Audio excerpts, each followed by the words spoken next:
Les anges ou les envoyés ont pour particularité de représenter celui qui les envoie. Un bon exemple de cela se trouve dans les paroles mêmes du Seigneur. Celui qui vous reçoit me reçoit, déclare le Seigneur à ses disciples. Et celui qui me reçoit reçoit celui qui m'a envoyé. Matthieu 10, 40. Ainsi donc, les anges, c'est-à-dire les envoyés, mentionnés dans Apocalypse chapitre 1 à 3, sont des hommes auxquels Dieu a accordé des dons, ayant une spiritualité suffisante pour pouvoir influencer et modifier l'état des églises. Nous ne savons pas quelle est leur position et leur service dans les églises, mais ils doivent être le noyau de ces 7 églises, des personnes spirituelles. Le Seigneur confie à chacun d'entre eux la responsabilité de toute l'église sur laquelle ils doivent aller.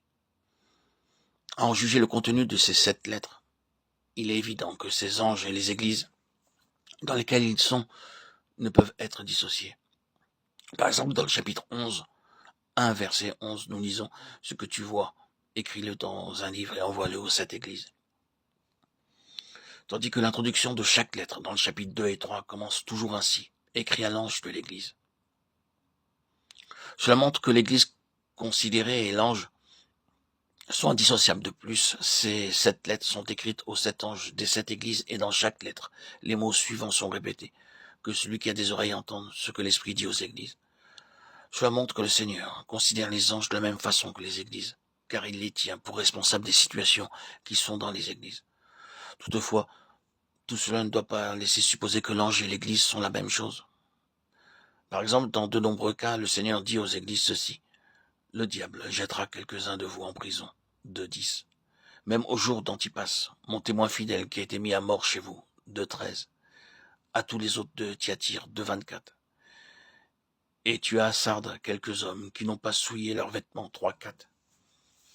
Dans ces déclarations, le Seigneur singularise, distingue certains croyants parmi d'autres. Cela paraît indiquer que les anges, les messagers, ont un caractère distinctif par rapport à l'ensemble de ceux qui sont dans les diverses églises. Le Seigneur représente ces anges par des étoiles. Ils doivent donc avoir une position céleste, comme les étoiles dans le ciel, et posséder une réelle expérience des réalités célestes. Ils sont porteurs du témoignage du Seigneur, resplendissent de sa lumière comme les étoiles dans la nuit. Leur aspiration et leur joie sont de nature céleste et non terrestre.